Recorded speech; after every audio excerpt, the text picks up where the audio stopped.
Hello everyone, I'm Rajushri. A very warm welcome to you all in today's episode, and a huge thanks for being with me in my new experimental musical journey. Today, as the title suggests, we are still with the great composer Ralph Vaughan Williams. But as usual, I'm going to do this episode a little differently. The title says it is Vaughan Williams and the Lark, so obviously you all might think it is about the nation's favorite for all time, Vaughan Williams, one of the masterpieces, The Lark Ascending. If we are discussing about him, we have to mention about this piece of music. Though it was originally composed for violin and piano, Vaughan Williams reworked on it and it became a solo violin and an orchestral piece. We deal with piano in this particular channel, but Lark Ascending is beyond the involvement of any musical instrument. It is music. So what I am trying to explore in this episode is the lark, the bird, which resides within all of us. James Rhodes, who is actually one of my most favorite English pianists, once said, "The soul resides at the junction point between our inner and outer worlds. The small space between dream and reality, where Bach and Beethoven inhabited and they created from." And according to me, I think the lark, which symbolizes freedom, nests in that small space for all of us. And today we are going to talk about the lark which inhabited within Vaughan Williams. Dr. Jonathan James, who is a music educator and a finest musician, he said about the lark that it symbolizes purity, the flight of the soul, a sense of escape, and unutterable beauty. Vaughan Williams got inspired by George Meredith, who is a Victorian English poet. His poem called The Lark Ascending as well, and he composed this music. But as Jonathan James said, before him, in fact from the Renaissance period, the lark had almost Christ-like connotations, a messenger between us and the divine and beyond, which is so true,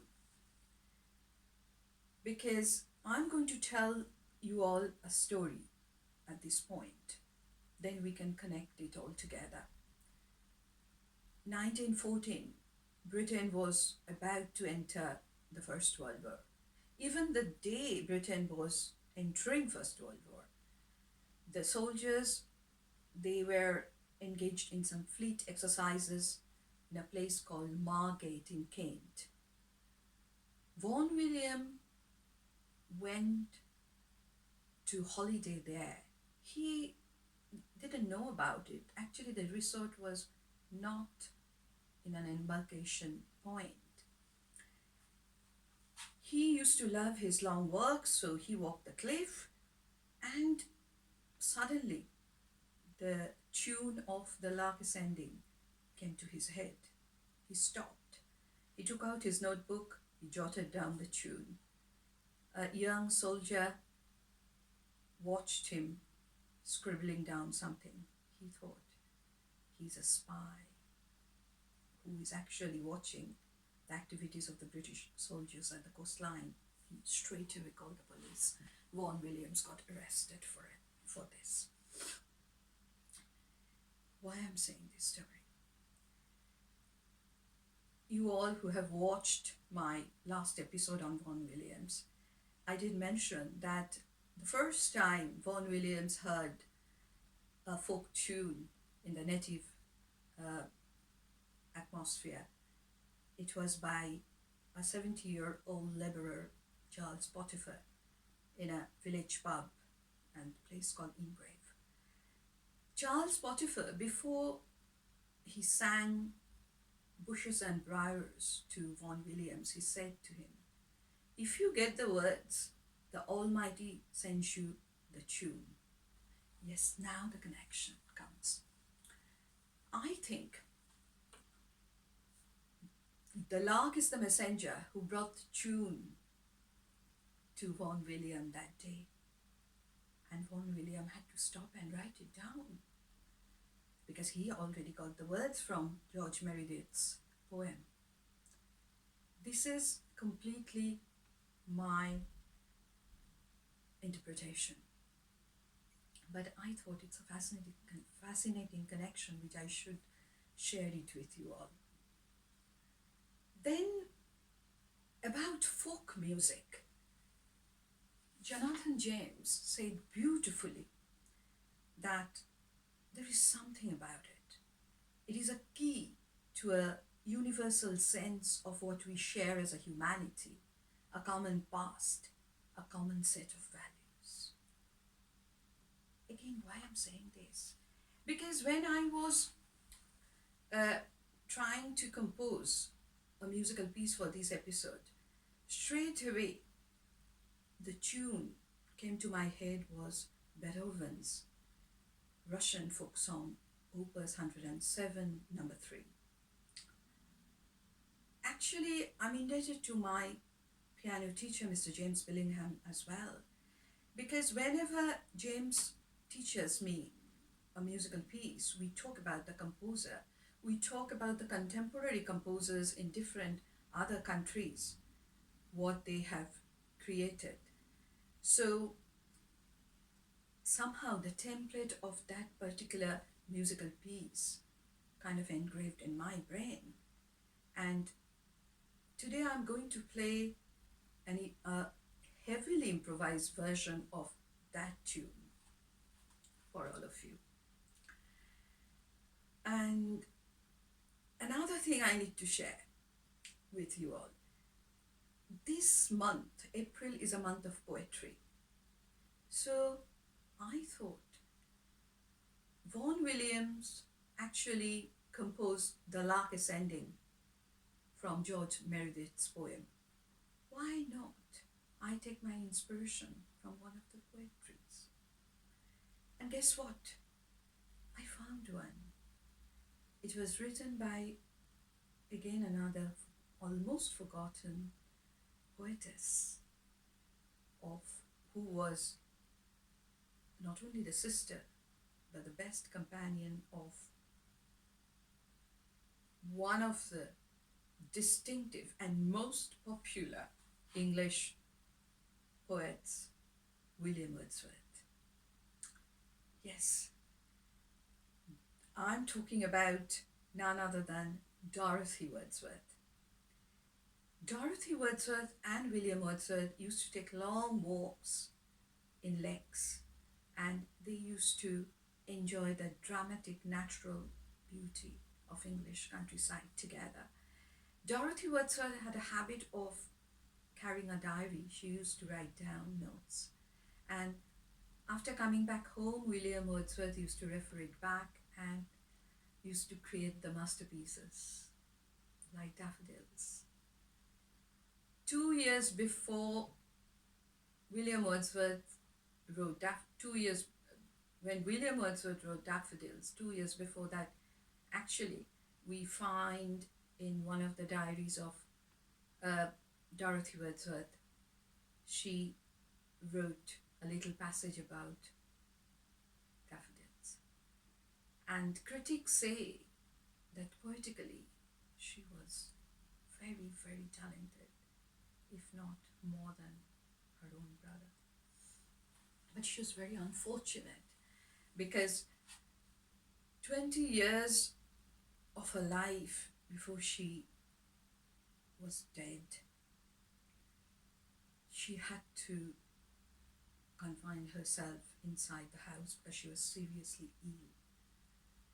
She was addicted to opium, and that caused many mental problems for her.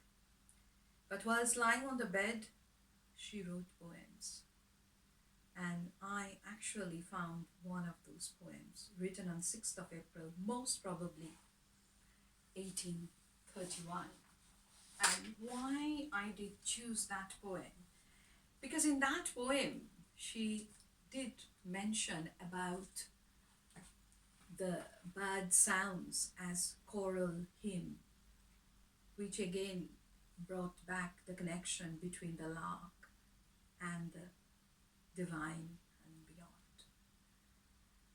And the lark, while she was lying on the bed, she could roam around in the nature through that lark, that bird. So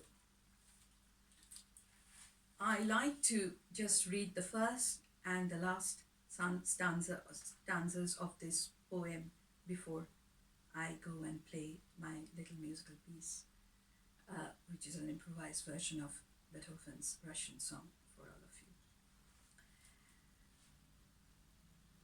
you. Dorothy wrote, "It was a morning of surpassing beauty." Now the poem starts. The worship of this Sabbath morn. How sweetly it begins with the full choral hymn of birds, mingles no sad lament for sins. The last stanza says, no prisoner am I on this couch. My mind is free to roam. And leisure, peace, and loving friends are the best treasures of an earthly home. So though she was lying on the bed, but the lark within her was free to roam. On that note, I will play the little piece. Obviously, it is the template was taken completely from the Beethoven's musical piece, but I tried to put my own musical style into it, and hopefully you all enjoy the amount of pleasure I got creating it. Because whilst making it, and after I completed the composition when I was playing it, I was actually thinking that, as I mentioned in my last episode, that Vaughan Williams and his wife Adeline and the forgotten folk song collector Ella Mary Leather, they were sitting in a caravan park in front of a fire where the gypsy ladies and their children are dancing around the fire. And maybe this little tune was playing there. So let us all enjoy it together. Thanks very much for listening. Thank you.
next one.